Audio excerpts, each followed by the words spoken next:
Hey everybody, what's going on? What's hot? What's hip? What's happening? What's shaking here on a Wednesday night? You know what that means? That means it's hump day, and we here at the Tom Gully Show, of course, as always, sincerely and deeply hope that you are getting the full, total, and complete amount of hump that you so desperately crave and you so rightfully deserve. Hey, and while Bill said it a second ago, greetings to the Stone Green host, Mr. Tom Gully. That is me.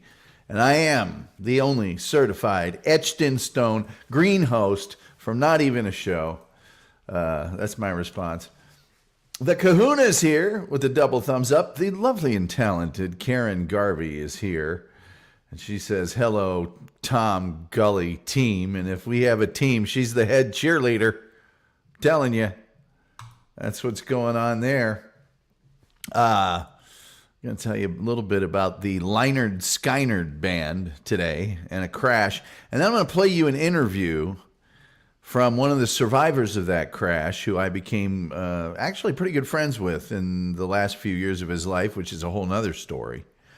But before we get to that, if you'd like to support the show, you can go to the TomGullyShow.com. Not only will you find about 270 podcasts there, you can go to our merchandise store by clicking store, or you can go to cafepress.com/the Tom Gully Show and get a wide variety of top quality name brand merchandise.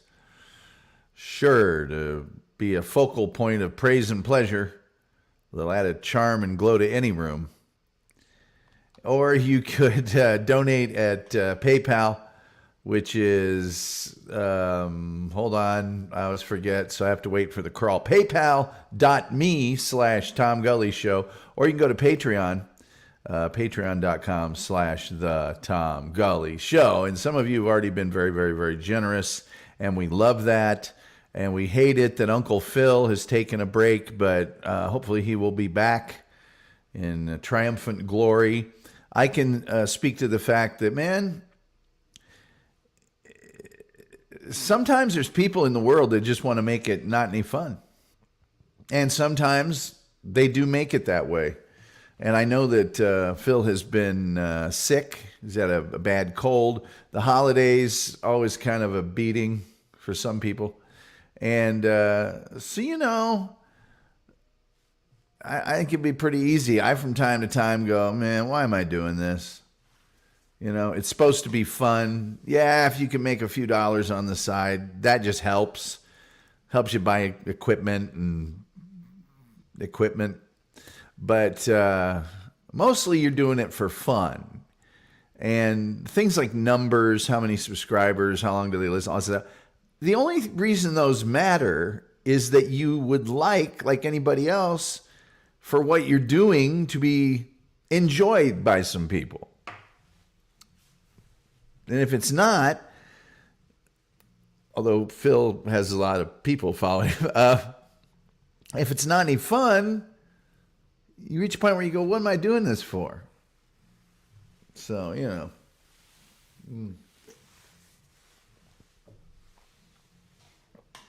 Anyway, Reverend Wild Bill says, if you enjoy the show, you can hit that like and smash that share so your friends and others can watch the show. Yeah, do that. It don't cost nothing.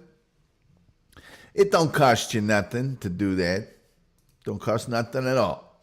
Terry Nee says, tell me about it. 30 years married. Yeah, so sometimes it's just not any fun. By the way, in the background is an actual crowd from Lynyrd Skynyrd from one of their concerts. From Lynyrd Skynyrd. Oh man, I just went all blurry. Now I'm clearly in focus again. Probably some of you would prefer blurry. And then also 972-994-6822.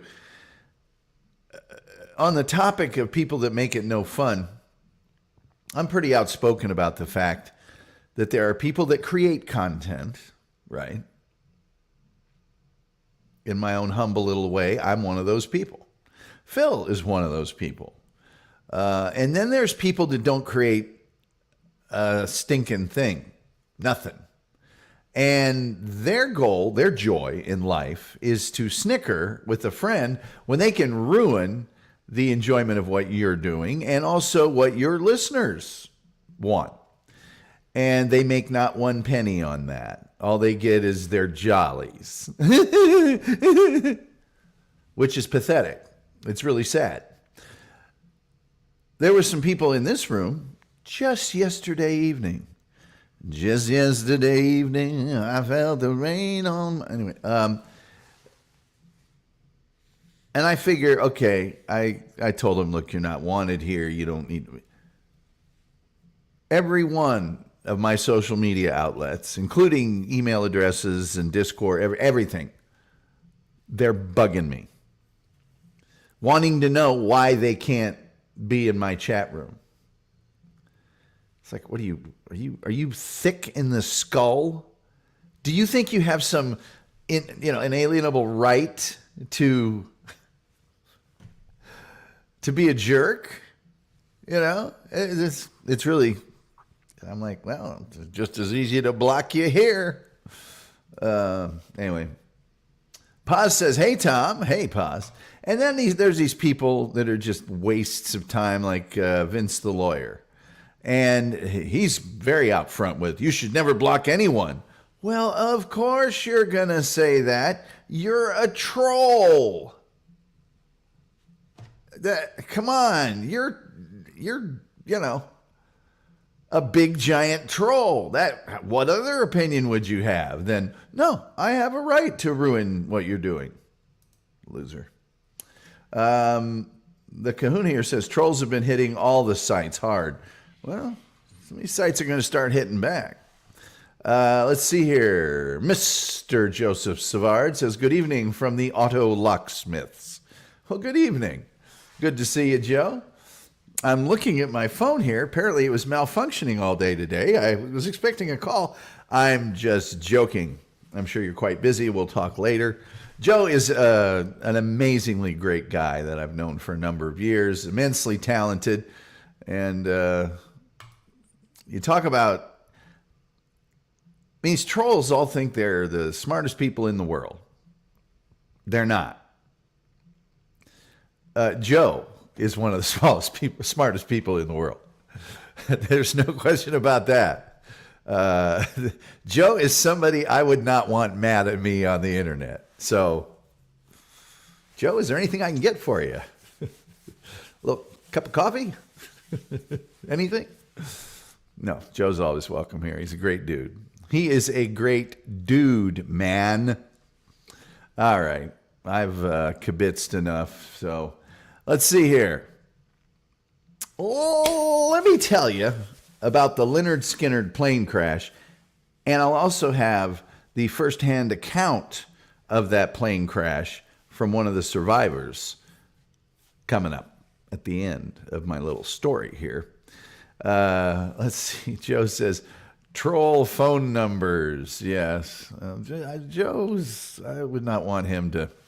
I've actually called Joe off of people that were trolling me because even though I couldn't stand them, I just didn't want the wrath of Joe Savard to befall them. Anyway, everybody remembers the awesome Southern rock of Lynyrd Skynyrd. The band never ran out of gas, but their plane did in the woods near Gillsburg, Mississippi, back in October of 1977. Their charter plane crashed, taking the lives of band founder Ronnie Van Zant, guitarist Steve Gaines, backing vocalist Cassie Gaines, the older sister of Steve Gaines, and assistant road manager Dan Kilpatrick, along with both of the pilots. Now, the band had just performed, and by the way, here's their plane. Well, first of all, here's the band. We all remember them. There they are. And this is the plane that they were in. And they just performed in Greensville, South Carolina, the night before the plane crash. And they were heading to LSU, Louisiana State University, to perform on the morning that the plane took off. So they took off from South Carolina. They're going to head, I believe, to Baton Rouge, Louisiana, to perform this concert. Now, the plane took off. There were a number of indicators while they were on the ground. This plane was old. Okay, it had been in service for quite some time, and I have a little bit of information about that for you here coming up as well. But while in the air, the pilots realized they didn't have the fuel necessary to finish their flight. So they decided to reroute to another airport. And they soon realized they wouldn't even make the secondary landing location. So they tried an emergency landing in open field, but they came up short, hitting the tops of trees and then just T-boning into a big giant tree as they descended. And the plane just broke apart, completely broke apart. Now, when the plane was in flight, Ronnie Van Zant, the front man of the group, was actually on the floor, just laying on the floor, sleeping. Other people, as you'll hear, were playing cards. When the band started to notice there was problems when they were in the air, Artemis Pyle, the drummer, went up front to talk to the pilots, and the freaked out captain, because Artemis Pyle survived, the captain was terrified, freaking out, and he told him to tell everyone to get strapped in. Guitarist Gary Rossington said skimming the trees sounded like the plane was being hit by baseball bats. And that's the last thing he remembers before waking up with the plane's door on top of him. The back of the plane is where most of the survivors were located. Now, I told you about this aircraft. Now, this is the style of aircraft that I'm showing. It's not the actual plane.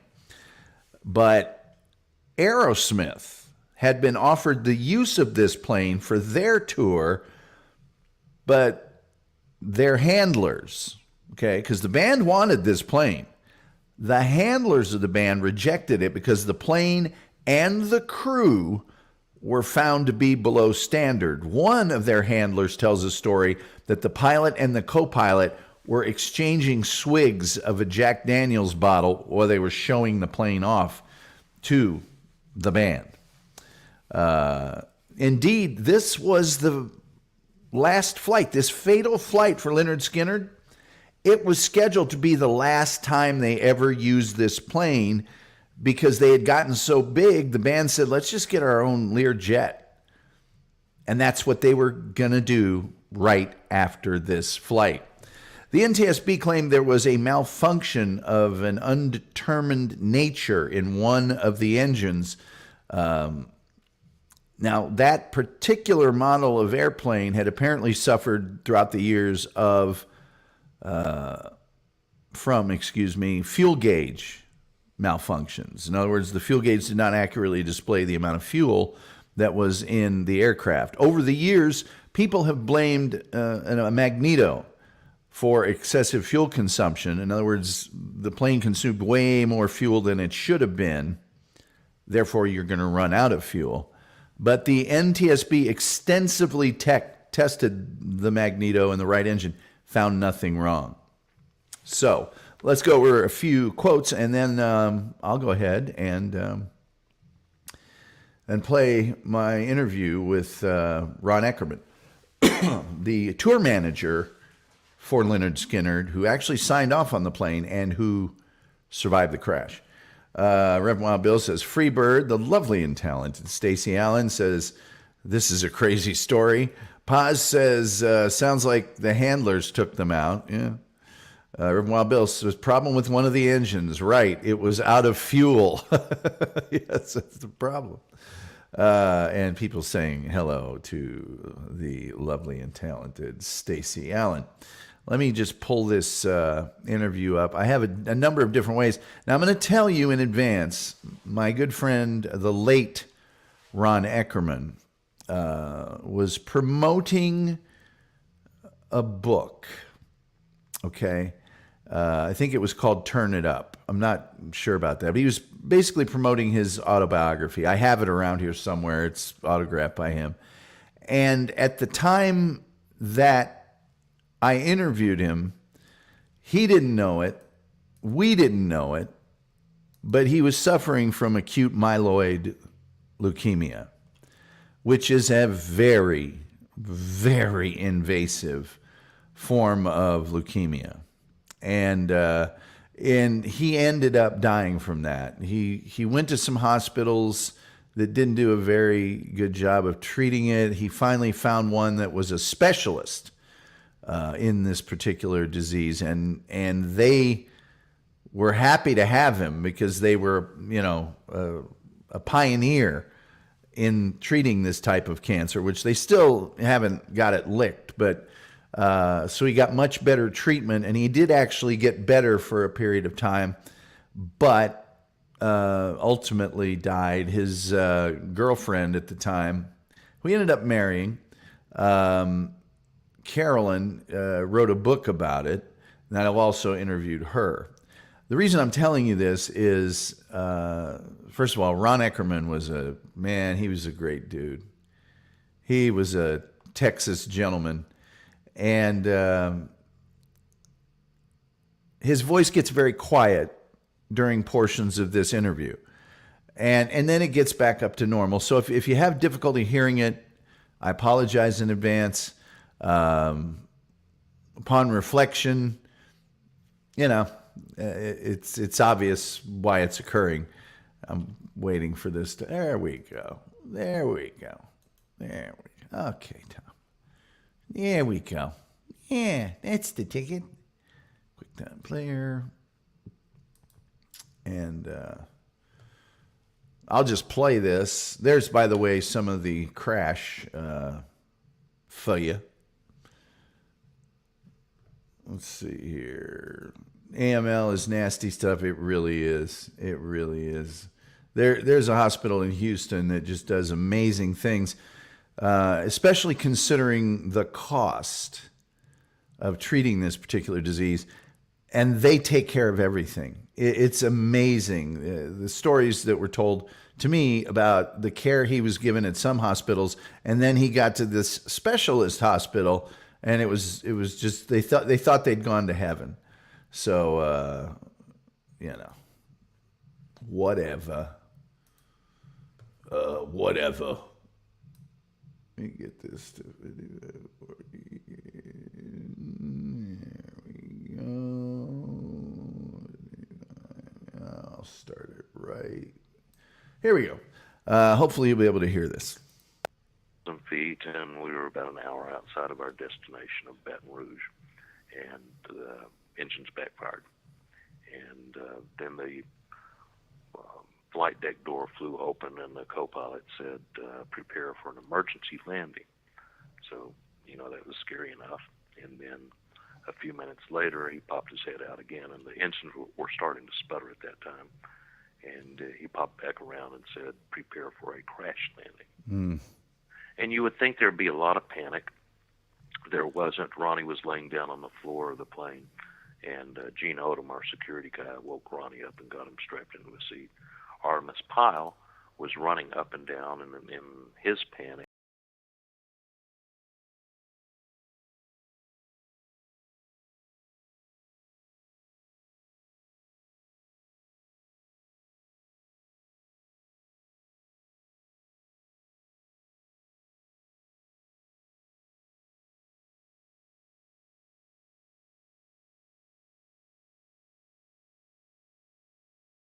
and one of them took our poker table, ripped it out of the wall, and poker chips and money went everywhere. And, I guess I was winning. I don't really remember, but I remember the thought I had was... Is the sound back, folks? All right. How are we ever going to straighten up this pot?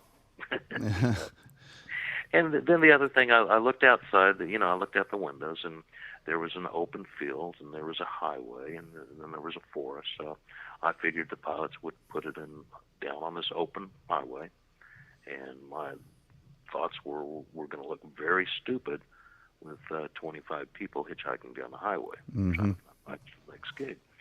So I never thought we'd crash. The whole way down, I just did not think we were crashing. And then we started hitting the trees, and we came down in the forest. For some reason, the pilots didn't choose the highway or the open field. They hit the forest. And we started hearing the trees, treetops hitting the plane. It sounded like machine guns going off. So that was the first time I knew we were going to crash, and it's a horrific feeling to know that. And we were coming down, we were traveling. We were coming in fast, but we were gliding. That plane did hold its glide ratio, so we did have time to get to a safe spot to either crash land in the field or put it down on the highway. But you never know what a person's going to do in an emergency situation, and I think the pilots just froze. They had already kissed their butts goodbye and decided it was hopeless, and they just sit us down in that forest. And I remember I heard the tree tops being trimmed, and then the last thing I actually saw was the plane breaking in half, and I saw blue sky at the top of the plane, and that's the last thing I remember for about a month. Although I did come to when I was being rescued, and I saw Ronnie lying on the ground, and he looked very peaceful and very relaxed. And I remember I had the thought that, well, at least Ronnie's getting some sleep right now, in spite of this crash and all the chaos. He's getting some rest. And then Dean Kilpatrick, my assistant, was also stretched out on the ground, and both of them died in the crash. And I remember getting a little upset with Dean. I was thinking, man, isn't that just like him? He's taking a nap during this crisis, Mm-hmm. So it was a tough thing. And, after that, when I was in the hospital, I was in a coma for about a month, and I'd come to for a few seconds at a time. And this I know not from my own memory, but from people that told me about it. And they said I would come to for 20, 30 seconds. And all I would do when I came to, there was 4 incidents, I'd wake up and utter the name of somebody that had died in the crash. And first I asked about Ronnie, and they told me he had passed in the crash. And I went right back out. And then I woke up the next day and asked about Steve and Cassie and Dean. And so that's it was like they had brushed my life as they had left this world. And, I knew about them, and they were the only ones I cared about and asked about. Mm-hmm. I didn't ask about any of the survivors. And it was a very eerie and ironic thing, but I think these things happen to people, you hear it all the time. People know when somebody has died, that maybe across the country, and their parents or a relative or a close friend, and they just know it immediately before the call comes in. So there's a certain telepathic capacity humans have, I think. Well, you've mentioned, that you regret the decision and everything, sir. Please don't beat yourself up about that too much. I think what you say is true, destiny, and that certainly, you can't, your heart was not in a bad place when you made that decision. Is it difficult? Every October 20th, it seems, if you listen to music on the radio, read the paper, or watch a television news broadcast, every year, October 20th, is that a tough day for you and to hear that every year? Well, it is, but I don't listen to it. I tend to kind of isolate myself or surround myself with friends and not pay any attention to the date. This year I am, because I've started this moment of silence in honor of Ronnie Van Zant, because I think, everybody knows about Lynyrd Skynyrd and Sweet Home Alabama, and, there's not another song that has had that kind of staying power. 40 years after it was written, it's on heavy rotation every day. And so, it's different. And so this year, because I wrote this book and everything, I'm having to pay a bit of attention to October 20th.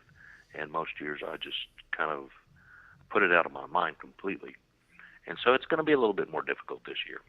And as far as being responsible, it's kind of like I'm sure a military officer that made a wrong decision and sent a lot of his men, to their death. I'm sure they have that same feeling. It's not their fault. It's what they had to do. And, but it lives with you, At any rate, I mean, you can hear the whole interview that I did with Ron Eckerman Because it covers his whole career. I mean, he was an early manager of Fleetwood Mac, a bunch of other big artists before he even got to Lynyrd Skynyrd. And let me see if I can find a little more of thinking that was the guy as well, and so did Kevin Nelson, our sound engineer. He said, "Man, that's him." Now, Ronnie, it took him a couple of weeks before we all convinced him that was indeed the guitarist to have. Let's see here if I can get him talking about the decision to take off in the plane. Next stop, which we didn't ever get to. So I made the decision. It's one I always regret.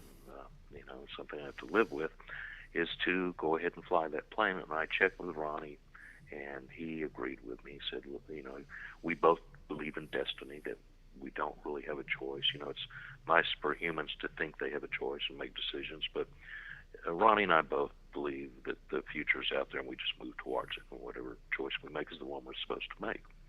So he said, "Yeah, let's fly, man. If we're in a bus and we crash, we'll die. So, it doesn't make any difference. So let's fly." So I made the decision to fly. So that morning it was very weird. The limos didn't show up at the right time. We had no cars to take us to the airport. The pilots had left quite early to go make sure the plane was safe and to inspect those engines, run them a little bit, and just prep the plane. And they were concerned. Anyway, the full interview is about an hour and 15 minutes long. And, Ron passed away less than 2 years later. He was in bad shape for a while. The story of him meeting his girlfriend, who became his wife, just kind of amazing. And he was a big pioneer, and I know they did it for several years. I don't know if they're still doing it, but a moment of silence on October the 20th for Ronnie Van Zant. So that was his initiative. But he had managed Fleetwood Mac when they first started. And he also had managed the tour manager. I want to say Kim Carnes. I can't remember everybody, but he was a bona fide rock and roll tour manager. And he said the Lynyrd Skynyrd guys used to call him by just one name. It was Ron Eckerman. They never would call him Ron. It was Ron Eckerman.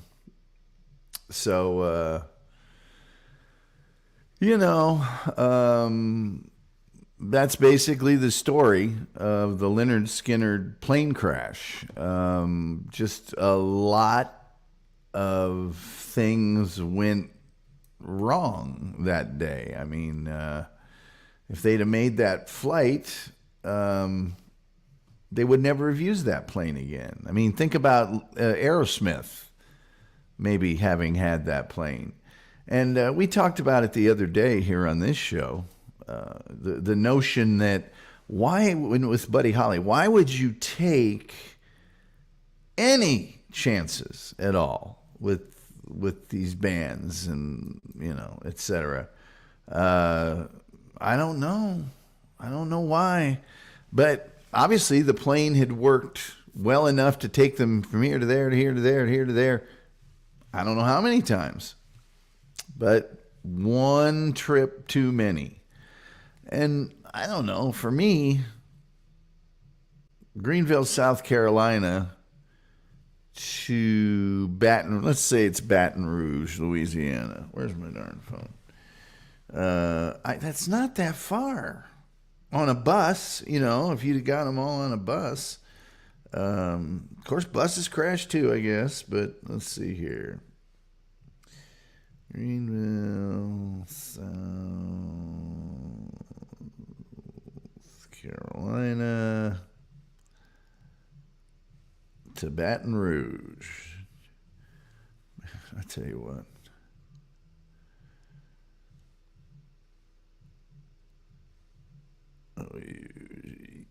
Louisiana. Let's see here. It was like a 10-hour drive. That's very doable considering you're not going to perform again until the evening.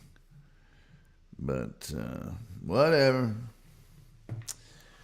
Whatever. Karen Garvey says, what was the earliest Lynyrd Skynyrd concert? Let me look that up for you here in a second. Karen, Lyndon said, I always thought that Ronnie kind of forced the band to get on the plane. I don't think he forced it, but he definitely made the decision. And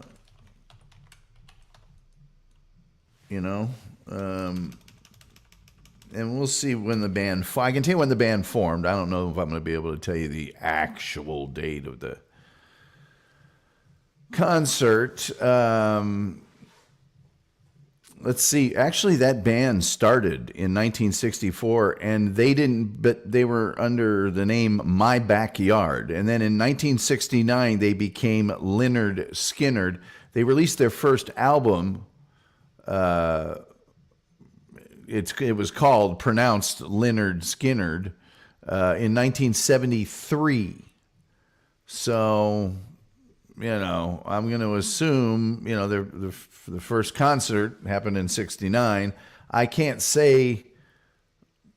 It says in 1970, Lynyrd Skynyrd had become a top band in Jacksonville, headlining at some local concerts and opening for several national acts. So I'm going to say probably when they started touring, when they began to sort of go out on the road and stuff, was probably 71, 72, maybe.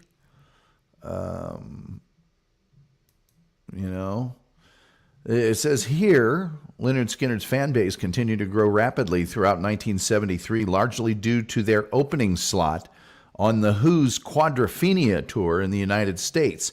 So, they were opening on tour for The Who in 73. So you have to imagine that at some point very shortly thereafter, they were on their own tour. And the single Sweet Home Alabama reached number 8 in August of 1974. Clearly, when that happened, they would have been touring on their own. So, my bill says late 60s. Terry Nee says managed Fleetwood Mac, Humble Pie, Loggins and Messina, Foreigner, Waylon Jennings, and Willie Nelson. Yeah, he was a dude. I remember asking him in the interview, which you can hear at the TomGullyShow.com, after, of course, going to PayPal, Patreon, and merchandise store. See what I did when I did what I did there?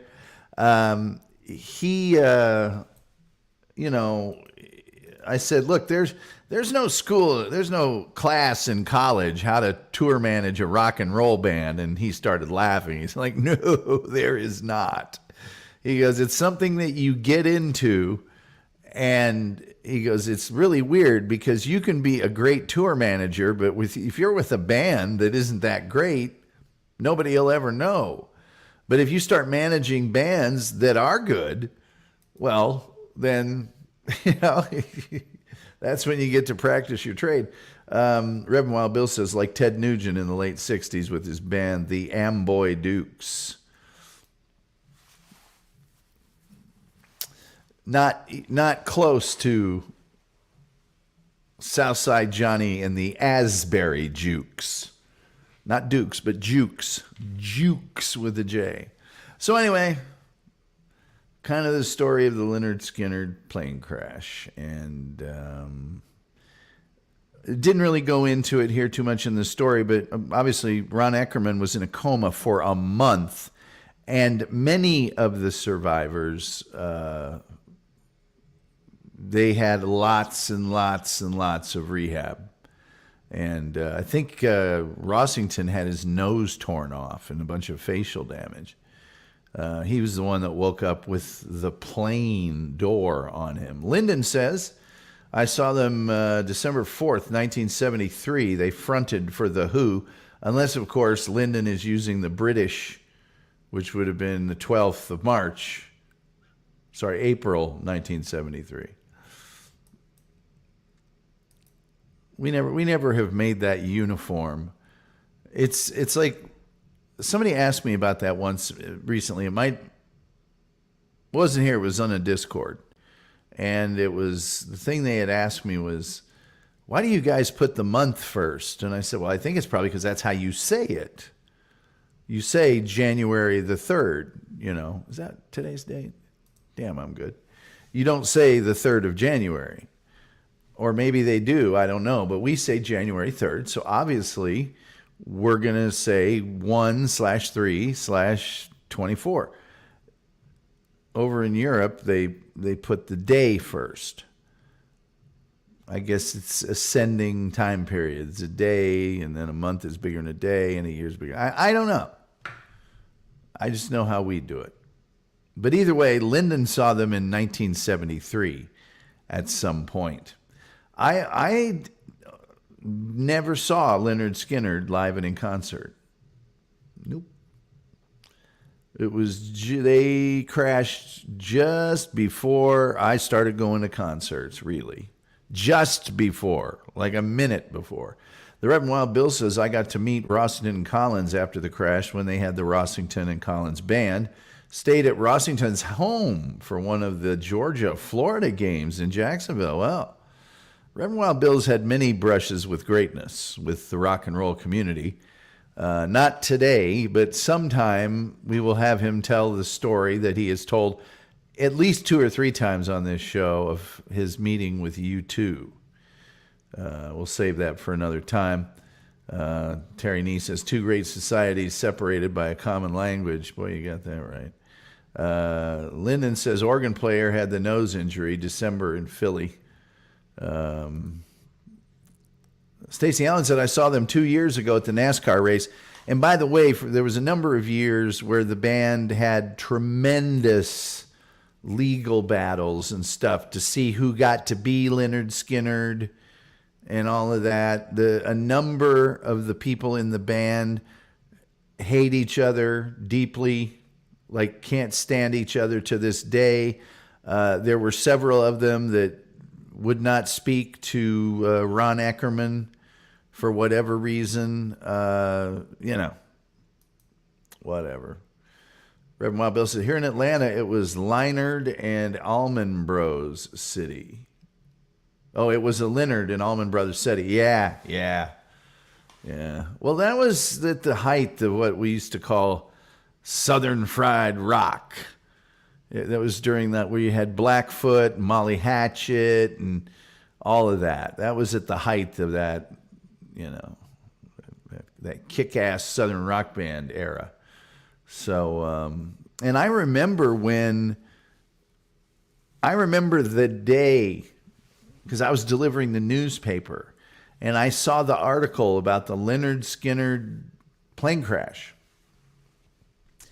And the rumors that came out of that thing that were swirling around for a couple of months at least, I mean, half a year into a year, that they were buzzing someone's house that they didn't like, that they'd made a pact with the devil of some. I mean, it was all these crazy rumors about the plane crash that just, went around forever. Tyler Schollenberger said, yep, then 38 Special Form, which I think is the brother, if I remember right, of one of them. Reverend Bill says, Grand Funk Railroad.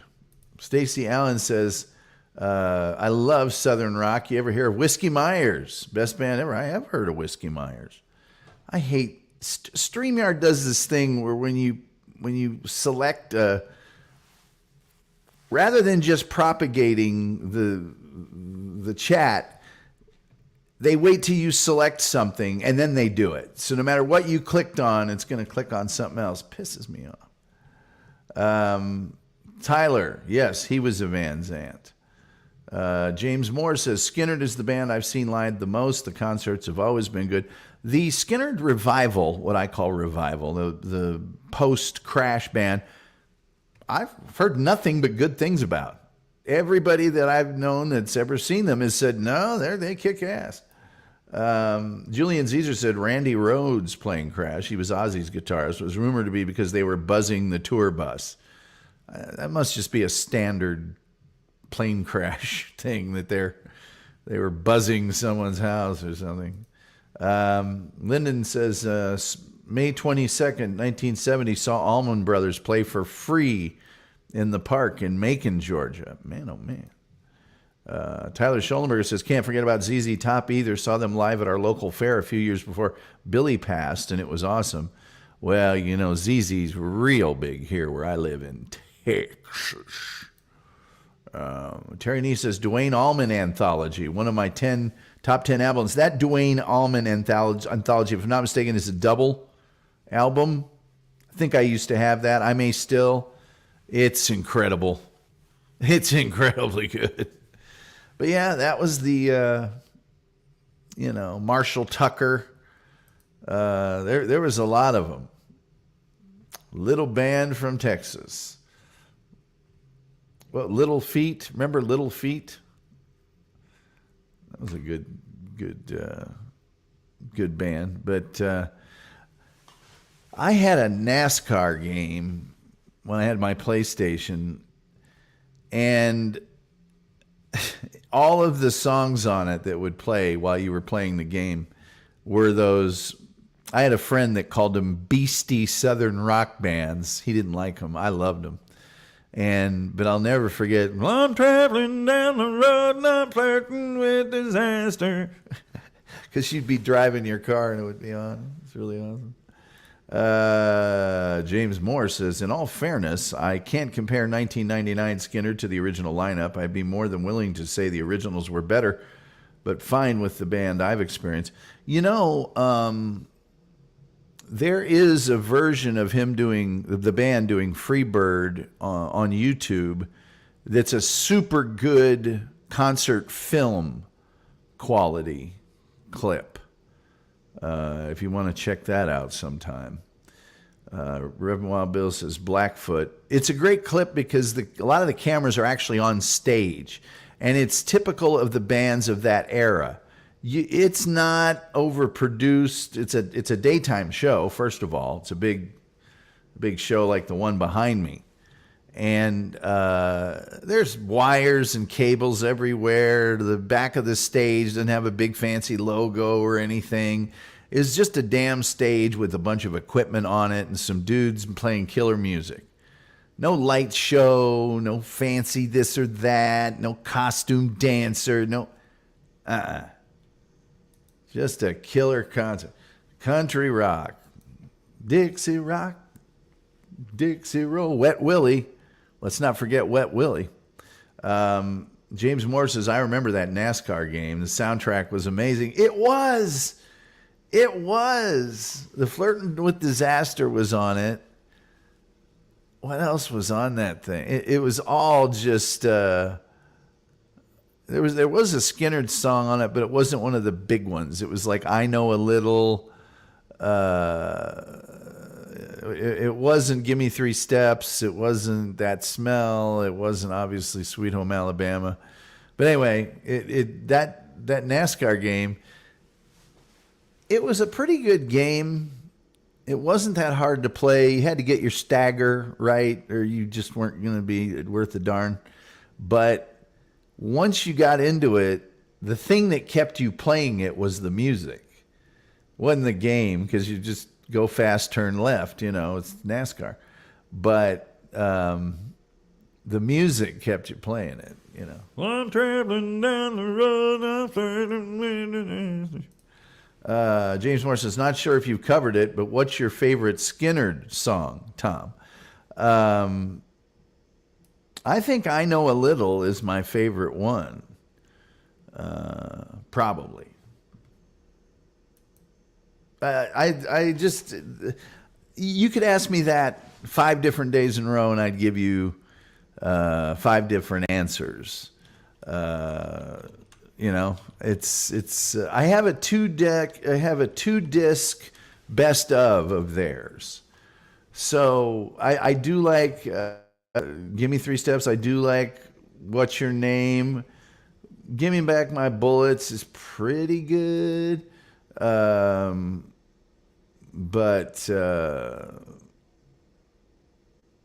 Mr. Saturday Night Special. Tuesday's Gone, I like. Oh,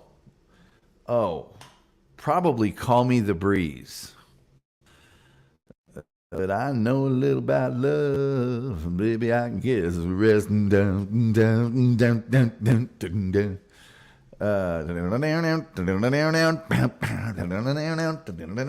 But They Call Me the Breeze is actually Mr. Wind.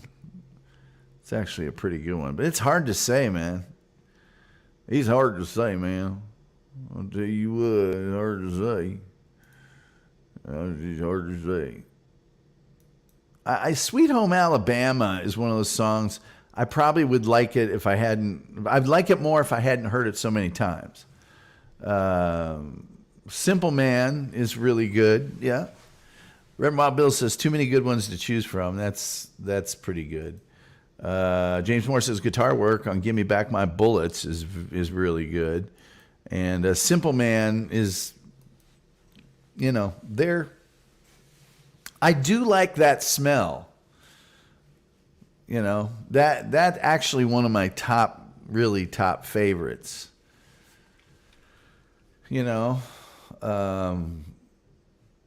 LaGrange. I don't know if they did LaGrange, but I know somebody else did a LaGrange.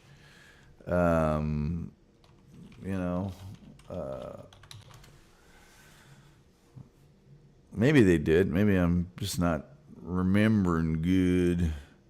The best of 2 discs that I have is one of those ones that was like kind of produced by the record company. It's part of a series of best hits of different artists, so it's got kind of a generic label on it. But whiskey bottle, oak tree, you're in my way. It's too much coke and too much smoke. Look what's going on inside you. Anyway, I like that. I like that song. Let's see here. Red Wild Bill says, I hate when someone asks you what your favorite. I don't mind. That's LaGrange. I didn't want to be a jerk about it, but that is definitely ZZ Top. Karen Garvey says, top 10 is a better question. Top 10 isn't a bad question. Top 5 isn't a bad question. Your favorite isn't a bad question. It's just hard to answer that question. With some artists, not all, but some, I prefer what's your favorite album, because albums tend to be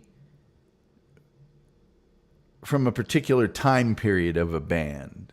And man, I like a lot of bands, but there's very few, just a handful, that I like them from start to finish. I think the catchphrase we always use is, I like their early stuff. And you can say that about a lot of bands.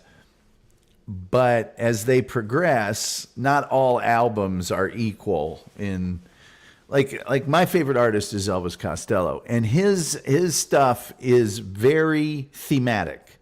In other words, all the things on one album are kind of from the same soul.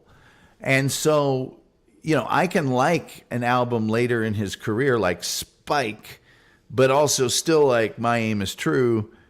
And there can be ones in the middle there that I like, but I just don't love them as much. So, let's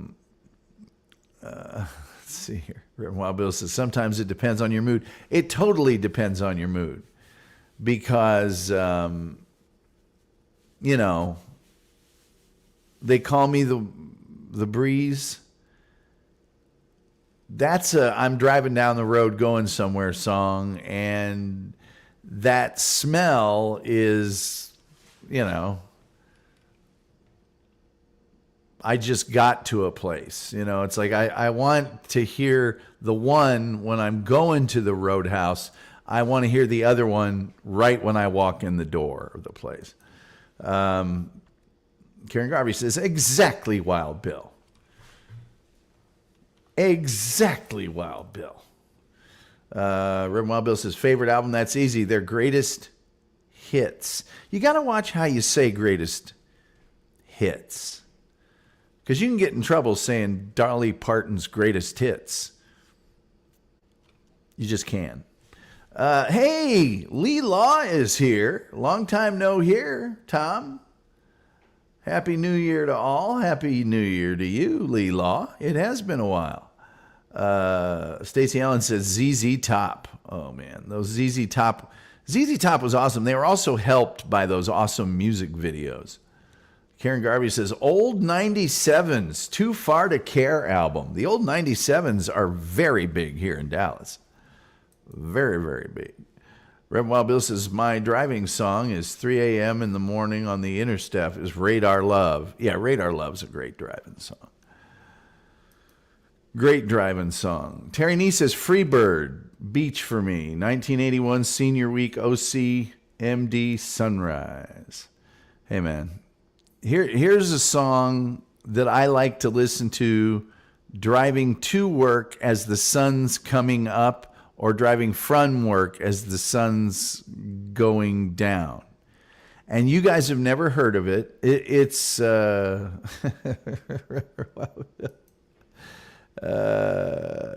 Love can get you tickets fast. It really can, man.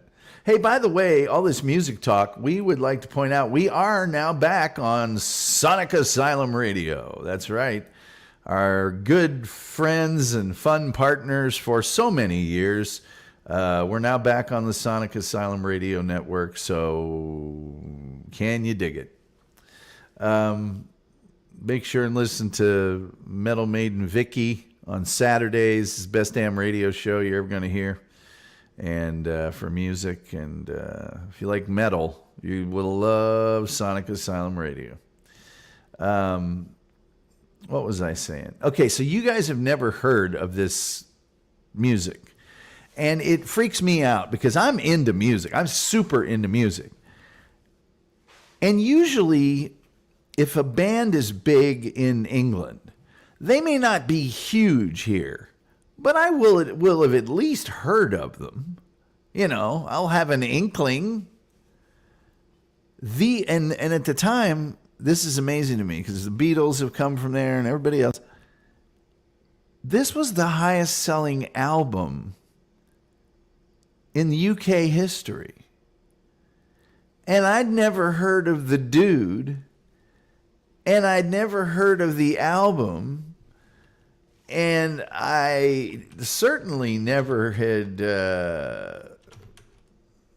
heard of the song. And the song is called Babylon. And it's by a guy named David. And the album is called White Ladder. It didn't even exist or something. I never heard nothing. Nothing.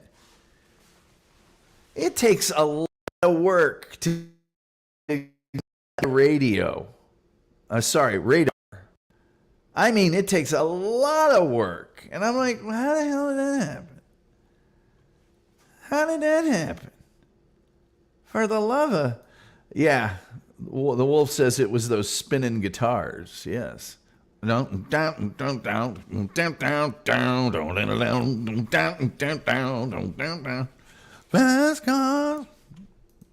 right. Lee Law says, what a night to come in. Slipped a disc over the festive season, playing one of those air guitars. And no, before you ask, I didn't have a barrel of Guinness inside me at the time. Well, it's also a great night for you to show up because old Tom is currently suffering from sciatica, and it's getting better. It gets better, and then it hurts, and gets better, and then it hurts, and gets better, and then it's whatever. Reverend Bill says, I was faster than the Millennium Falcon during the Parsec run. I thought it was the Kitmer run, but I could be wrong. In my little 280Z, Marietta to Chattanooga in just over an hour. Thank you, Radar Love. The Wolf says, Rev, you know Grand Funk is on tour now. You know I takes whatever I wants. And baby, I want you. You giving me something I need. So tell me I got something for you. Come on, come on, come on and do it. Come on, do what you do. All right, so White Ladder, fourth studio album by English singer-songwriter David Gray, spent almost 3 full years on the UK Top 100, consistently charting between May of 2000 and March 2003. Its total charting time, as of 2020, was 176 weeks, make it one of the longest charting albums in UK chart history. Also massively successful in Ireland. Let's see. Still the biggest selling album of all time in Ireland. 5th best-selling album of the 2000s in the UK. Over 3 million copies. 11th best-selling album of the 21st century. I didn't know none of this. None of this did I know. Didn't know none of this. Let's see here.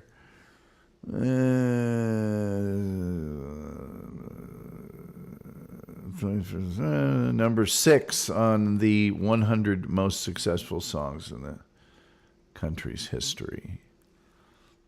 Anyway, Babylon, off the White Ladder's album by David Gray. Give it a listen. It ain't nothing like ZZ Top or any of that. Let's see here. Rip Wild Bill says, you're probably right, Tom. I'm not a Star Wars buff. Neither am I. Starry Knee says, sciatica, sciatica, sciatica. Damn, I hate how this bumps up. Rip Wild Bill says, I was lucky to get the Falcon right. There we go. Stacey Allen says, great song. I hope you're talking about Babylon. Friday night was out there. Oh, it's just so aspirational. It's really, ethereal. It's just Evening Wolf. The Wolf says, I made the run from Vegas to Escondido in 2.5 hours. Let me tell you something. The Wolf drives very, very, very fast. I once drove the Wolf's Merc and did a 360 in the middle of an intersection while driving him home from his... did you have surgery on your nose, or was it they just rebroke it? I don't remember what they did, but he was drugged up pretty good because he didn't even remember me doing the 360 in the middle of the intersection. Stacey Allen had said, you kidding me, Gully? I met him once. It was a good song, good album. I can't find that album on CD. Now, I found like a greatest hits and a couple of things that have almost all of the songs from that album on it, but I haven't been able to find the album. I could listen to that. I have a version from K-Fog, which is a station out west that records a lot of artists and puts out CDs of them in their studio when they're on the radio show there. That's amazing. It's just amazing. But I love that song. It just puts me in sort of a, and if you want it, come and get it. Crying out loud. It's such a good song. I wish I could play music on this show. Lee Law says, don't worry too much. I'm Irish. Never heard of it here in Ireland. Well, and Stacey, I'm happy that you heard of him. That was a period of time where I was a little disconnected, but not that disconnected, that I should have heard of that. But the first time I heard the song, I was like, what? Where's this been? Where have I been? People greeting each other. The Wolf says, I'm stuck on Jeff Beck. That Jeff Beck with Jan Hammer Group live, that's a pretty good, yeah. That's, Let's see here. On another note, does anybody remember Donovan? Oh, yeah, of course. Atlantis, Sunshine Superman of the Great Mellow Yellow. Yeah. Stacey Allen said he played at South by Southwest once. I need to get out there again. I haven't been there in forever. There was a period of time where I quit going because I felt like all the little bands that was sort of founded to be showcases for were getting crushed out. But I need to go back out there. The Wolf says, I have the giant guitars that destroyed the world. Yeah. We should do a show sometime on perfect albums. There are perfect albums. Bat Out of Hell by Meatloaf. Point to me the bad song on that album. Go ahead. I'll wait. Son of a Sailor by Jimmy Buffett. Point to me the bad song on that album. I'll wait. The Wolf says, I'm partial to Guitar Shop. I can tell you that I was violently assaulted by Billy Cobham albums in Wolf's dormitory room my freshman year. Terry Nee says, saw Donovan at a bar in Dewey Beach, Delaware, 80s.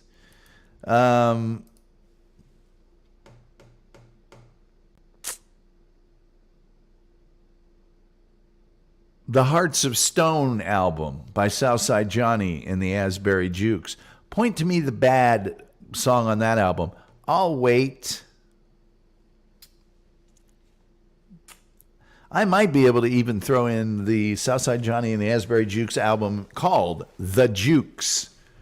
It's another perfect album. Reverend Wild Bill says ELP, Tarkus. Let's see. Lyndon says, Rev, I do, just not a big fan. Just not a big fan. Donovan? Donovan's good. Donovan's good. Donovan, he's good. For what he does, he's good. Good friends at Sonic Asylum Radio. Terry Nee's Tom Gully show clock, by the way. I know some of you just haven't felt right since you haven't seen it for 24 hours. I looked around for an official announcement from Phil, and I found just like one sort of Twitter thing. I wanted some meat on that bone. I wanted that, whatever. How about those Stray Cats? I don't know about the Stray Cats, but Brian Setzer, his first album, was it the Brian Setzer Orchestra? That was a pretty viciously good album. The Who, Tommy album, says the Reverend. Love the Stray Cats, whatever. Let me see here. Brian Setzer, come on, Setzer, Orchestra. See if I can find that album. I'm thinking of. There are perfect albums on. I mean, there's albums that I know I can put on. Oh, here's one. It's a live one. I like live music. I like a lot of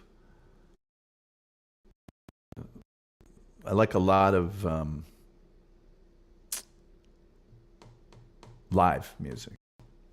So, U2 from Red Rocks, pretty album. Eager Night, pretty perfect album. You know what I'm saying? Okay. Brian Setzer Orchestra. I want to see the albums. Oh, here we go. There we go. Seymour. I want the first one. Oh, it's just called the Brian Setzer Orchestra. Okay, that's a pretty good album. Let's see here.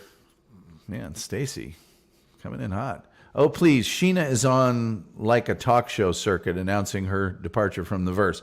Well, I haven't seen any of that. I don't have her connecting information. I will say that, as I understood it, she's. I'm going to give her a pass. Let's put it that way. She was apparently going through some rough times and mentally and some other things, and I have a little. I get what you're saying. I just don't have it in me to you know. Anyway, let's see here. Lee Law says, Krista Berg, Best Moves. Some great songs on there from a great songwriter. Yes, very good. Kim Moorfield says, is that the crowd from Indy in the background? No, that's from a Lynyrd Skynyrd thing. Frampton Live. Yeah, that's pretty good. That's pretty good. Tattoo by The Who, Kim Moorfield. Viciously good album. What a great way to describe an album. Yeah. 1982, The Who, The Clash, Santana, The Hooters, JFK Stadium. Wow. It's about 86, I would say. I saw this amazing lineup at the Hoosier Dome. And it was like Los Lobos, U2. I can't remember all the bands. It was incredible. It was absolutely incredible. The Wolf says, I saw Setzer at the Ballroom Festival in Temecula. Good performance. Tommy. But yes, Stacy, I was wanting a fill sort of more than was there. But you know what I want just doesn't matter. He said what he had to say and done, and it just wasn't fun. Stop being fun. That's pretty good. You know, what more do you need to hear? But as far as Sheena, I get what you're saying.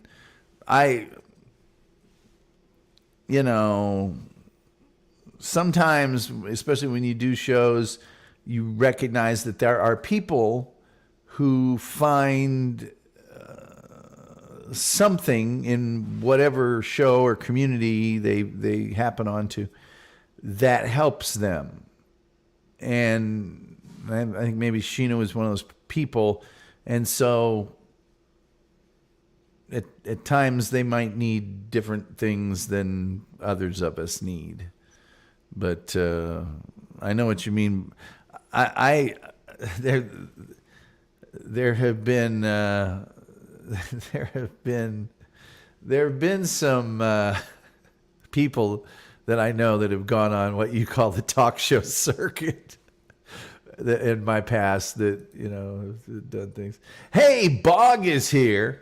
Let me just show you guys a little something about my good friend Bog.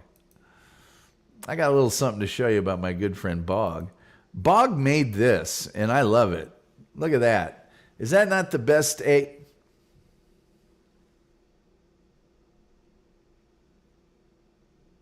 that's not the best AI of me, I don't know what the hell is. Fabulous T-Birds. Oh, my goodness. Oh, my goodness. Well, I'm a harp player, so loves me some Fabulous T-Birds. Terry Nee said, Phil had his fill. Yes, he did. Stacey Allen says, I think music shows are your forte, Gully. The music shows episodes are awesome. Well, maybe there'll be some other...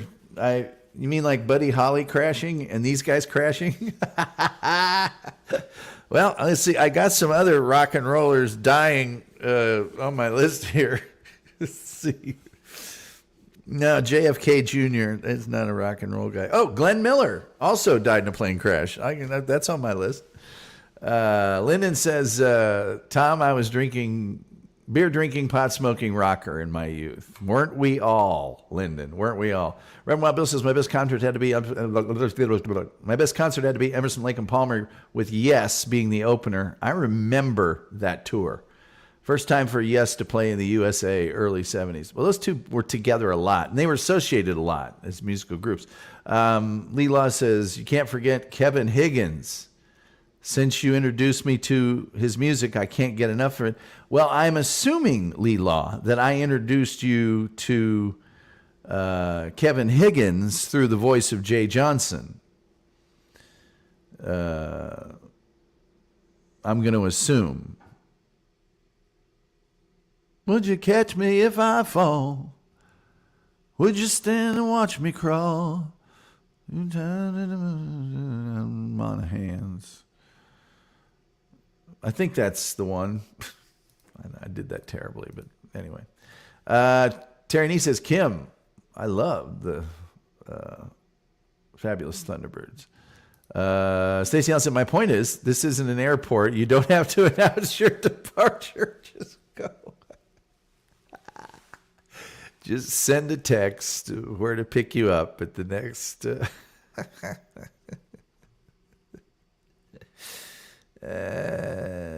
I should really be able to play that Kevin Higgins song. I really should. Because number one, I'm going to see what I can do about that right this minute. I should be able to play all of that stuff because I engineered those recordings. And I know the people involved, and I know they wouldn't care if I played that stuff. You know what I mean? I know it for a fact. You know what I mean? I really do. And incidentally, that Hayes Carl concert that I did and the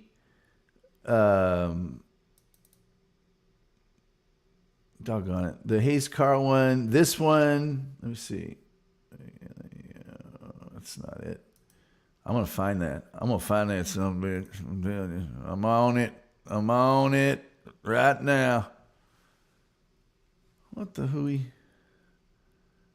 Come on now. Be good to daddy. Come on. All right, maybe I'm not going to find it. But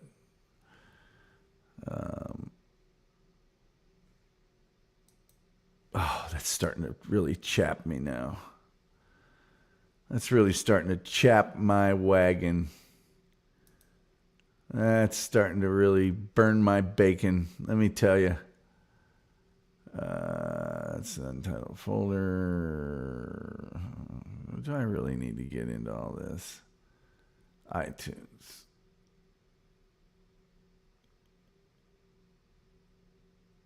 iTunes Media.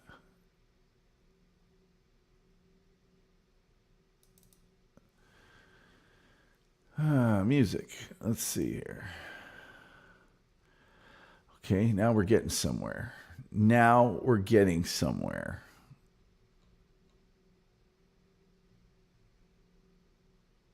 Here we go. Now we're cooking with gas, man. Here we go. All right, you wanted Kevin Higgins. I'll give you. Recorded by me from my friend Higgins. Never piss off the songwriter. He will put you in a song.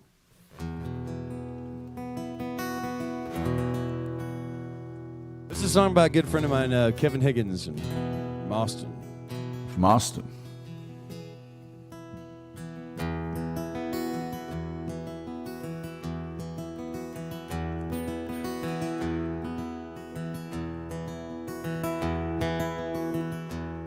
It's the same old scene at the Dairy Queen, small West Texas town. There's a girl all of 18. She's a woman pound for pound.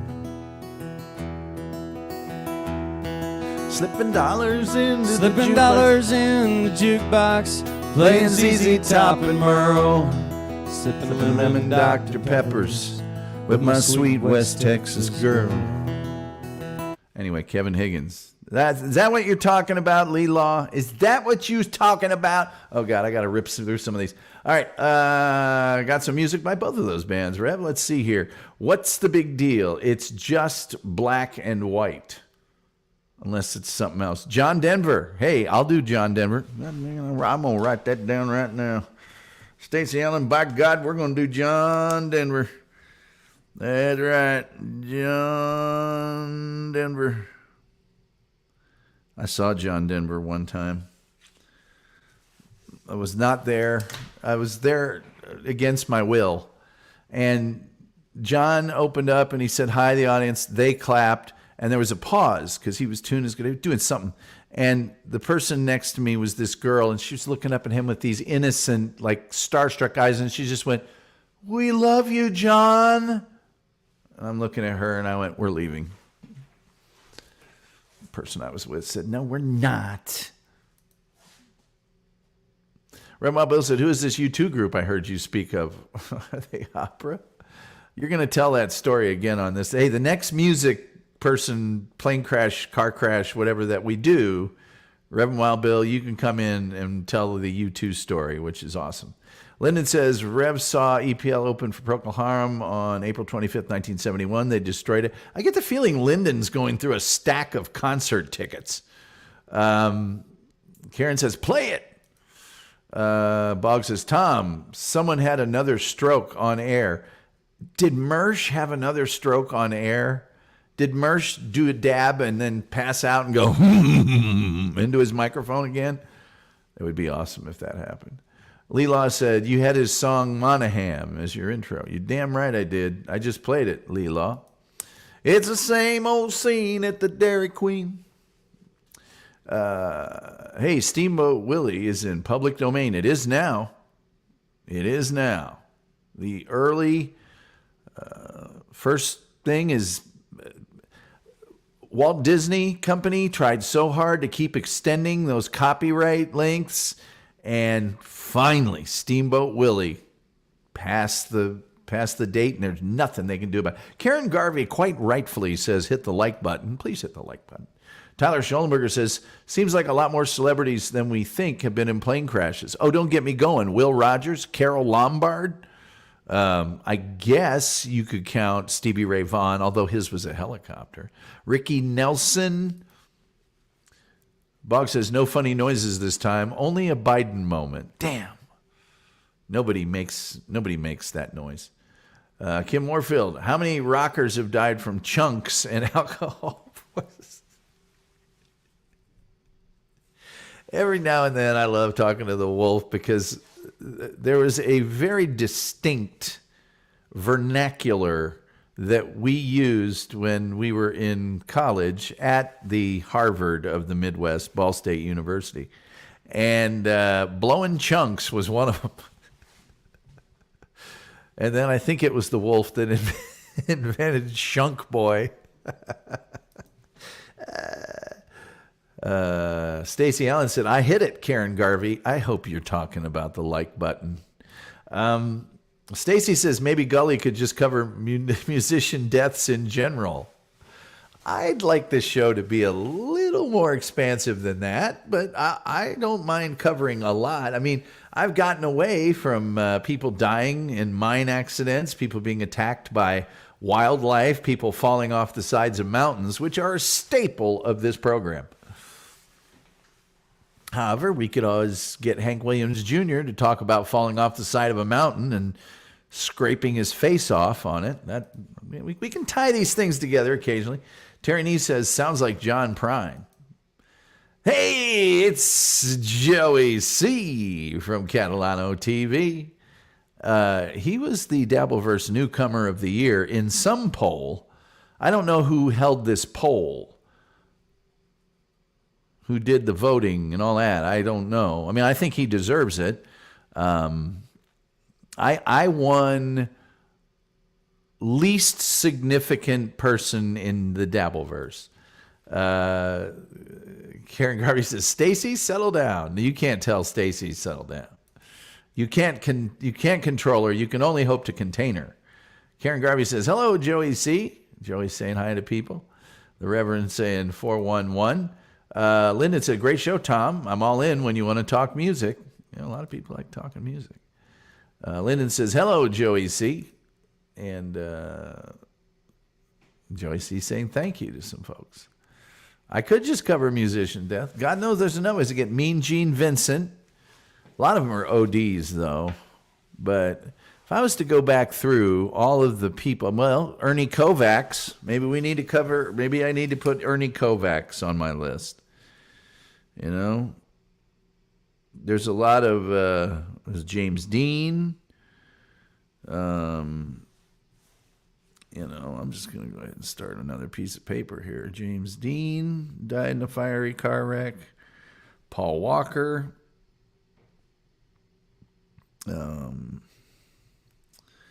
Who else?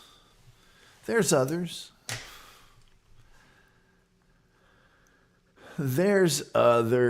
Man. Wow, that filled up fast. Thank you, Tom. Let's see here. Should do Woodstock and the Woodstock 99 riots. That mud fest they had out there. It was Carlos Danger. Okay, he doesn't even know who I am. Saw Arlo Guthrie at Penn State. Arlo Guthrie rocks. He's no longer performing. He came out with an announcement about a year ago, I think. Touring. Sorry.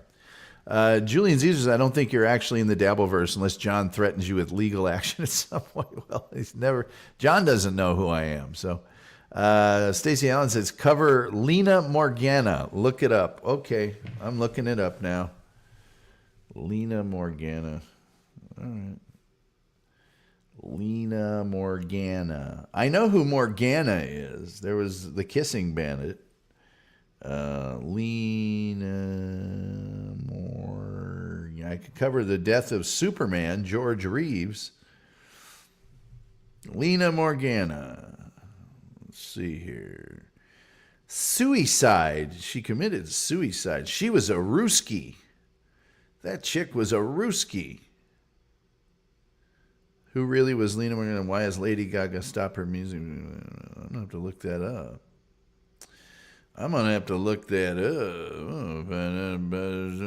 Looking that up. Oh, Lady Gaga is accused of murder. Oh, she was a Lady Gaga person. You know, it's really weird, Stacey. I've been listening to tons of Lady Gaga lately. Ra, ra, oh mama, ra, ra, oh mama. Oh, sorry. That list would go on forever. The road goes on forever and the party never ends. Stacey was a waitress. Never mind. Yes, Catalina said that hosted the vote. Well, you deserved it, Joey. You deserved it. Julian Caesar says Bob Dylan almost died in a motorcycle crash, but thankfully his vocal cords were undamaged. How can we tell? Just kidding. I have the Hard Rain. I have Hard Rain, and I also have his London 66, where he became electrified, and somebody in the crowd called him a Judas. You can hear it on the CD. Judas! Because he wasn't using an acoustic instrument. And he just goes, "You're a liar. I don't believe you." Called him out. Reverend Bob Bill says, Terry, I miss watching Alice's Restaurant this past Thanksgiving. So good. Alice's Restaurant is so good. Catalana TV says, I hear right at this moment, getting another major award, Quadfather and Patrick Mellon's Misfits Bandits Clown of the Year Award. Let me tell you something. I know you apologized to the Quadfather. Him and his little group, when I went into your Discord, started a whole bunch of nonsense with me. I have no use for that person. And they sure ain't welcome here on this program. Be careful. Lyndon says, Tom, you're right about the stubs. I have a notebook full of dates. I bet you do, brother. The Warfield says, the nose has a good voice. Thanks, Tom. Tonight, too. Okay, well, they're giving out an award. Good. They should give themselves an award. Least likely to appear on my program. Least likely. There we go. Ra, ra, ooh, mama. Hey, I can't help it. I was born this way.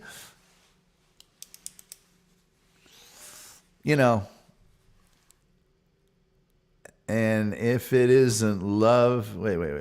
And if it's not love, if it isn't rough, it's not the same. I don't know. Carlos Danger did the poll. He's a fan of KB. KB had a good show today. Gotta say, KB did a really good show today. Don't like to say it. Gotta say it because it's the truths. It's the truths. Daggone it. Lee Law, why do you do this to me? Lee Law, why you do this to me? Lee Law, why you do this to me, Damie? Musical artists electrified on stage. You know what would be another great category is musical artists who have fallen off the stage. Bing Crosby took a header into the pit one time. Let's see. Joey C says, tonight I'm on my radio show, the return of Joey Diamond's 9:30 p.m. Eastern, Blog Talk Radio. I have a call-in number. I don't know if you can. Go ahead and put the link in there or some way that people can get a hold of that thing. Maybe you just go to Blog Talk and type in Joey Diamonds. I don't know. I don't know, Joey. I don't know. You get yourself some Skype and you just do it on YouTube. It'll sound a lot better. Julian Caesar says musical artists caught their own pyrotechnics. Bing did a crowd dive, not intentionally. The funny part was at the time that there were people claiming that he did it for the publicity. It's like, well, let's see here. I'm a 78-year-old billionaire. I think I'll take a header into the pit. I don't think he did it. Let me see here. Smile. Well, them rich boys from the east side with the brand new shiny cars. You can't blame them sons and bitches. They was raised to make life hard on all the sons of honest working men. The ones that grease the wheel. And she hitched a ride to the cheating side on a brokered sweetheart deal. I saw her down at the crossroads, and she was laughing as she waited. And I drove down to the Rio Grande with a six-pack and a 12-gauge.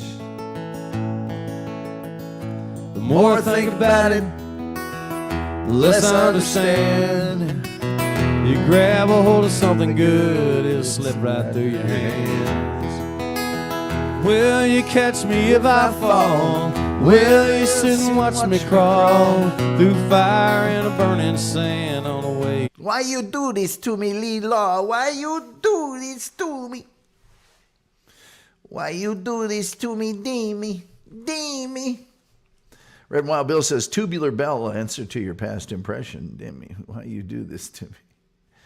This is from the Exorcist. Deemy, why you do this to me, Deemy? Julian Caesar says, musical artist hit by thrown batteries on stage in Philadelphia. That's too big of a list. I don't think we could do that. I've got other shows here. Darn yous. Look, I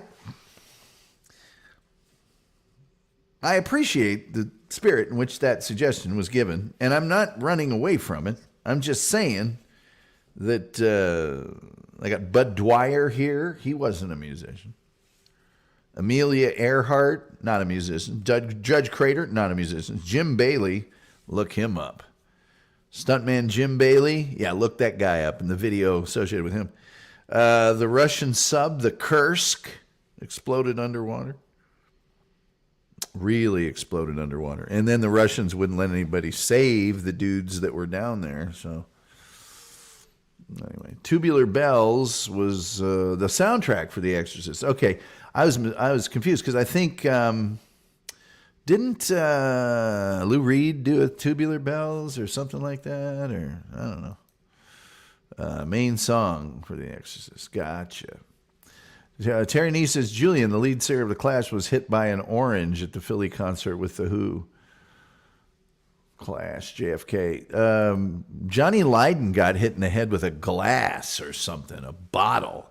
I mean, you can see it bounce off of his head, and you want to talk about a dude getting beaten up after that. Oh, the crowd and John Lydon just went after him. Michael Oldfield, one of the two did Tubular Bells. The Tubular Bells. All right, nobody's going to call me tonight. I'm closing down the phone lines. They're being closed down.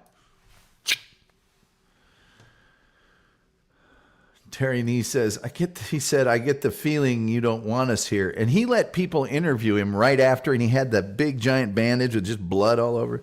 And by the way, this happened to Johnny Lydon, 5 years ago? I mean, he's up there when they did this to him. Up there. Clash was newish.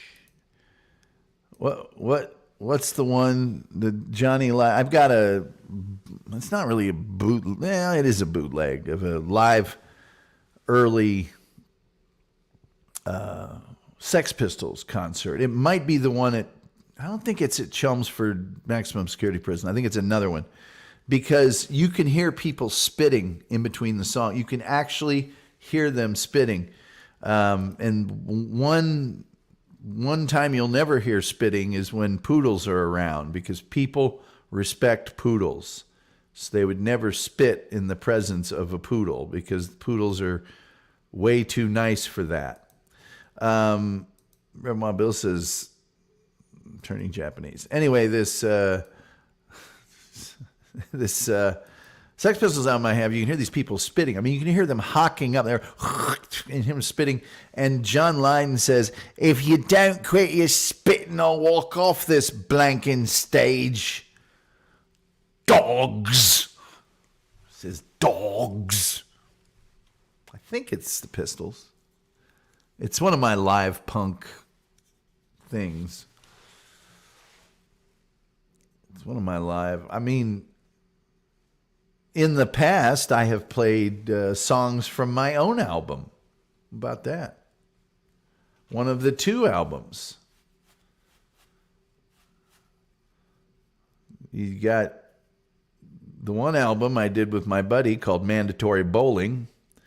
And then the other album is just named after the band, which is Tom Gully. No, it's called Studio Apartment. That's it, Studio Apartment. Because it was all recorded in my apartment as if it was a studio. Although it wasn't a studio apartment, but you get the play on words there with the thing, right? You get the thing with the play. And but that was Tom Gully and the Regulation Blues Band.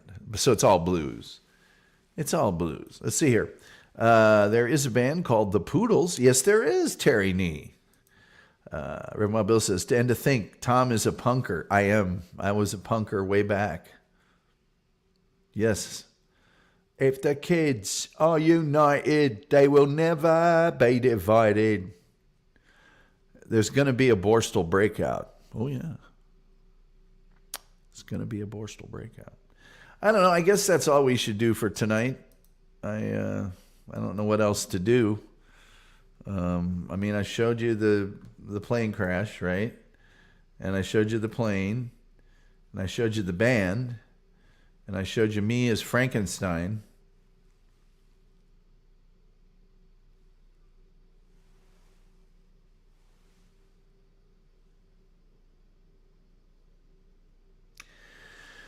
And I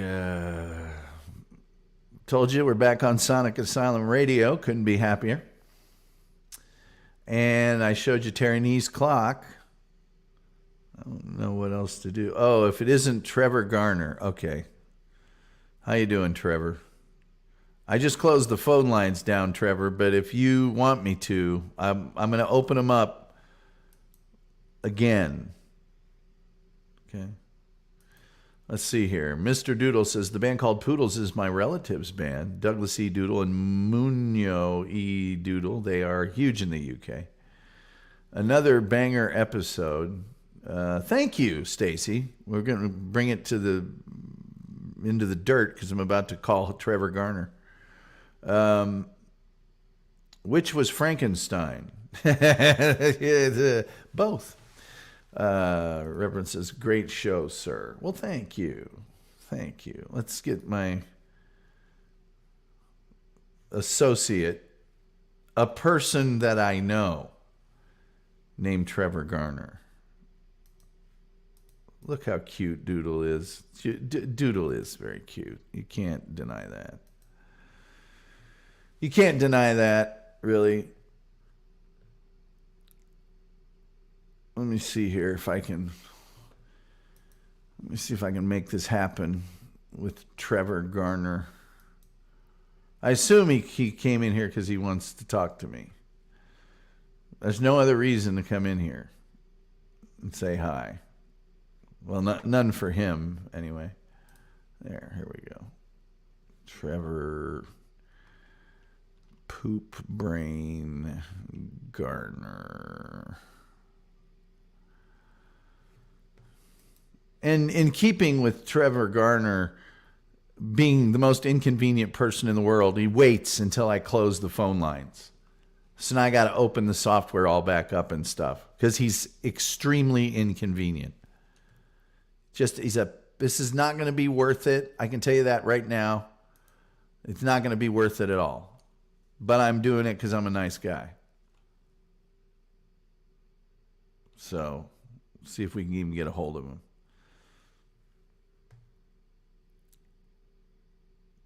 Come on.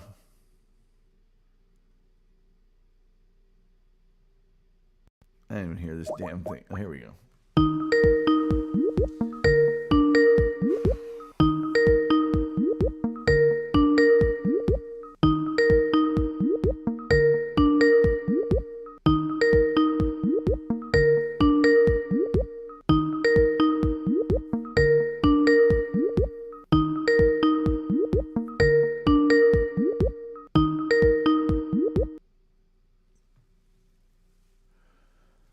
Number unavailable.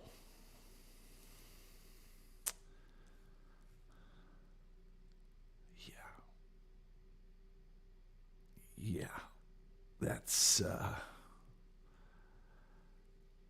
very, there's just no other way to say it except for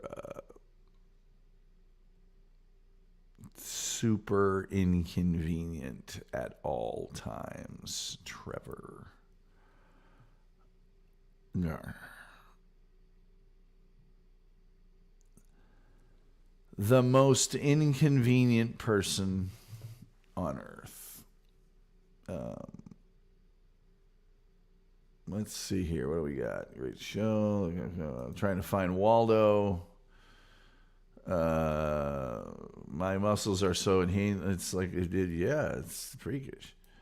That's terrible, Mr. Doodle. Don't be starting that stuff.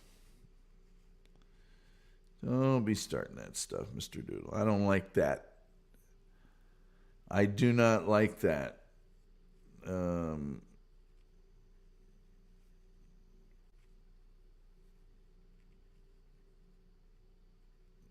Trevor.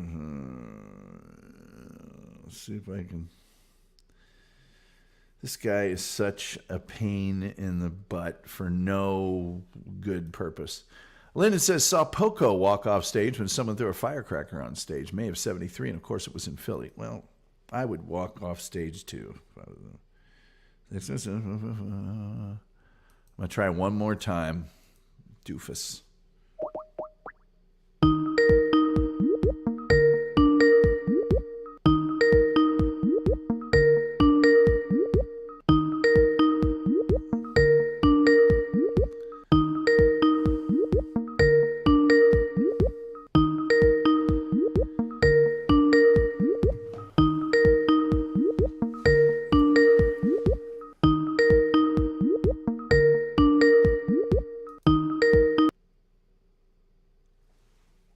Waste of time. I try so hard with Trevor because he is what I like to call special needs radio host, and it's just a waste of time every time. Every time. He's just behind the llama. Mr. Doodle says, I only brought it up because hey, look, man, you drop it, Mr. Doodle. I'm so serious. Stuff doesn't fly around here. A friend and I made an artist walk off stage, and everyone was glad she did. Another musical story of mine. So close to just banning Trevor Garner. There's just no reason to have him around. I'm not going to do it. He's got this guy on his show that's his like sidekick that apparently doesn't understand math.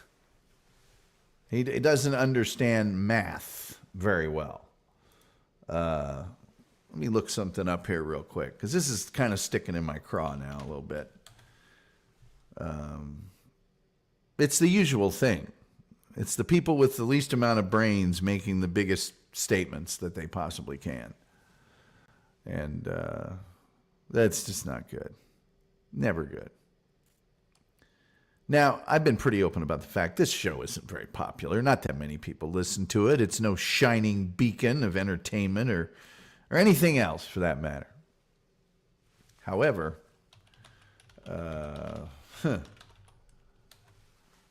with all that being said, there are shows far less popular than this one. Know what I'm saying? I hope so, because Trevor's program on YouTube has 36 subscribers. Now, we may not be very popular, but there's a dude on that show. Oh, we have listeners. He's just jealous because we have listeners. I can't get through. Dummy, I've been calling you, you fool. I remember last time you called. Do you remember anything ever? I said you have to come in the room and I will call you. Remember that? Those exact words that I said? Julian Caesar says, was it the Blues Brothers that had chicken wire in front of their stage kicks thrown on it? It was the Blues Brothers. Smallest brains, biggest comment. You can't be talking about the ones they call them. All right, one last time. I'm going to try one last time. But when you got a guy go, well, he's just jealous because we have listeners. Okay, I have 11 listeners at the moment, right this second. That's 1/3 of your total subscribers. And there was more than that in here earlier. Way more. So, make fun of all you want to make fun of, but let's just keep it on the basis of reality a little bit. Shall we? Good Lord. Then again, that dude's standing there pickling his brain.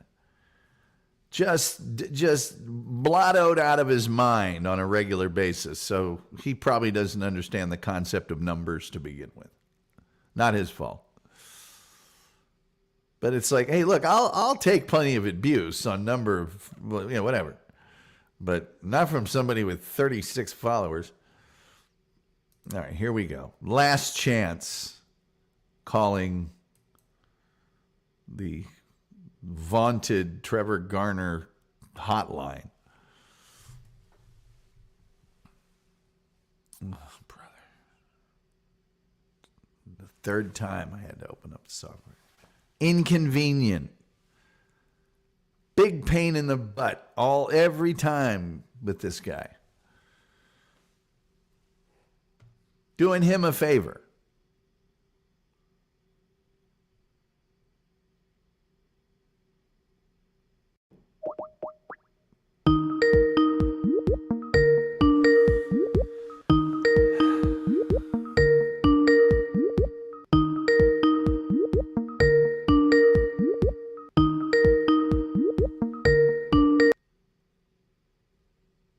Number unavailable.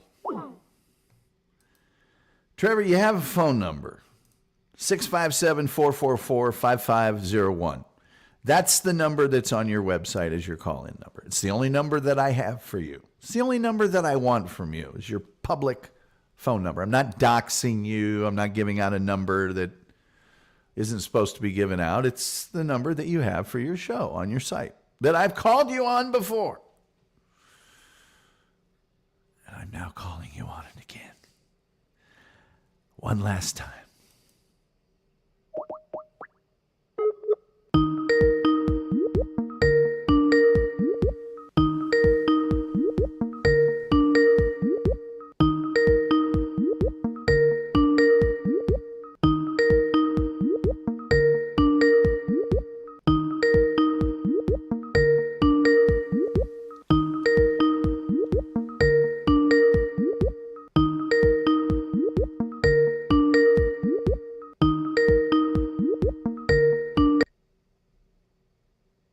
Okay, Trevor. Hey, I have tried really hard with you, Trevor, and it's it's impossible. You simply don't have your act together. You can't even take a phone call.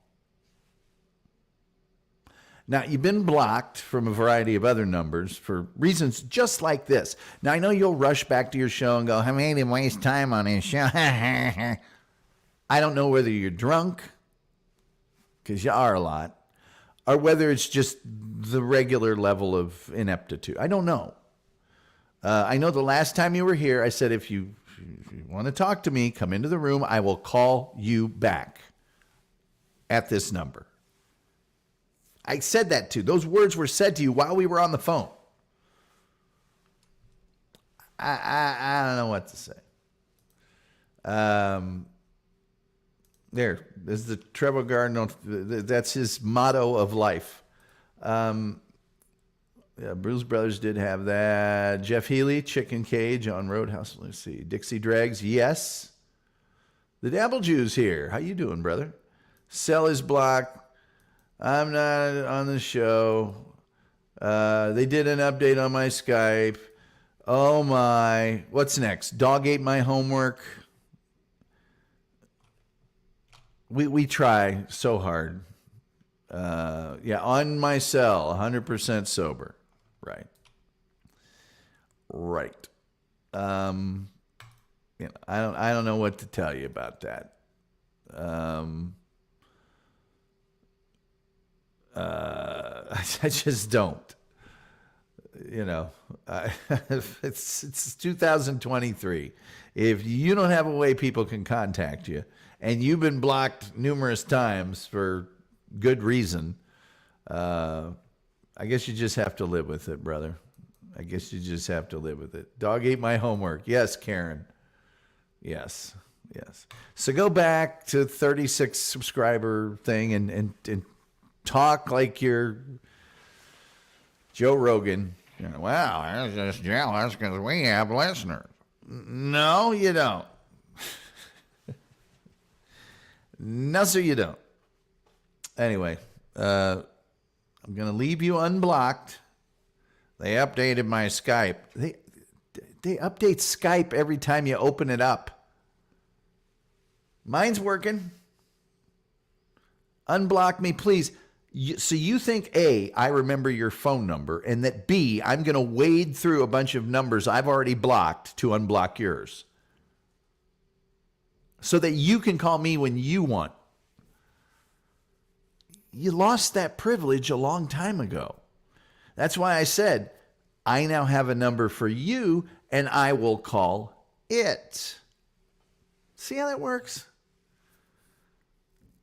So then I control when you're on my show, because you have proven in the past. Do we need to go into it? I mean, Reverend Wild Bill says, dog peed on my phone. Dog peed on my phone. I am so hungry right now, and I'm messing with this guy.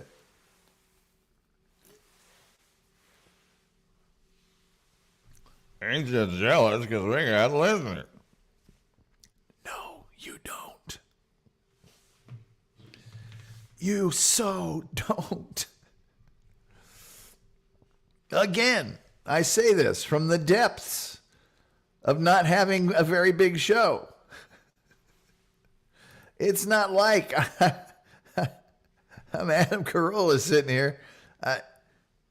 You don't. So, I get, your choices are, how can you not have access to your Skype? I don't even understand that. I'm not doing my show now. I don't have any access to my Skype. What happens? Does a wizard come down off the top of a mountain and go, I dub thee Skype worthy? How do you not have the capability to use your Skype number? And I didn't even know it was a Skype number. How do you not remember the last time we spoke? No, he wouldn't want it. Joe doesn't want that, man. Joe's got busy things. Joe's a person. He has things to do. I don't know anybody that wants his number. Clearly, not enough people want it that he finds it a good idea to have access to using it. If it rang once in a while, I'd have access to it. I'm sick in bed. Yes, I know. The bottle flu, perhaps. The bottle flu, mayhap. I don't have any of your old numbers. I don't know how to. I don't even know how to unblock a Skype number. You know why? Because I don't block them lightly.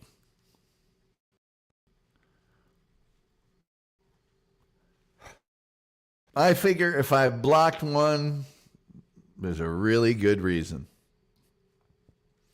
And the last time I spoke to you on this program, when you were your usual fake, disingenuous self, and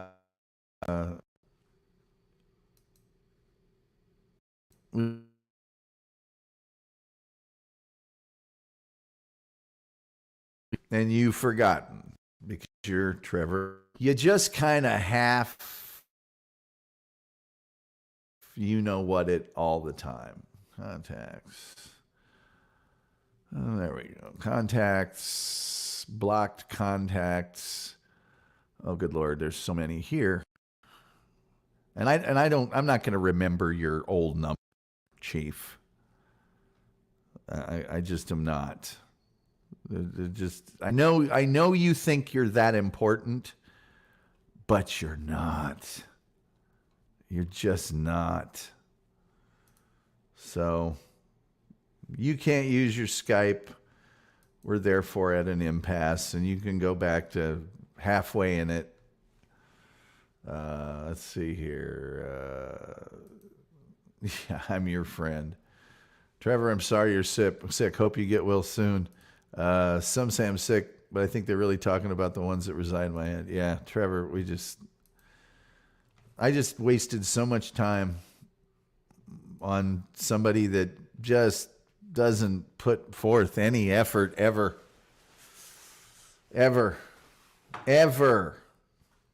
So, go ahead, pirate this content, take it back to your show, laugh and laugh and laugh.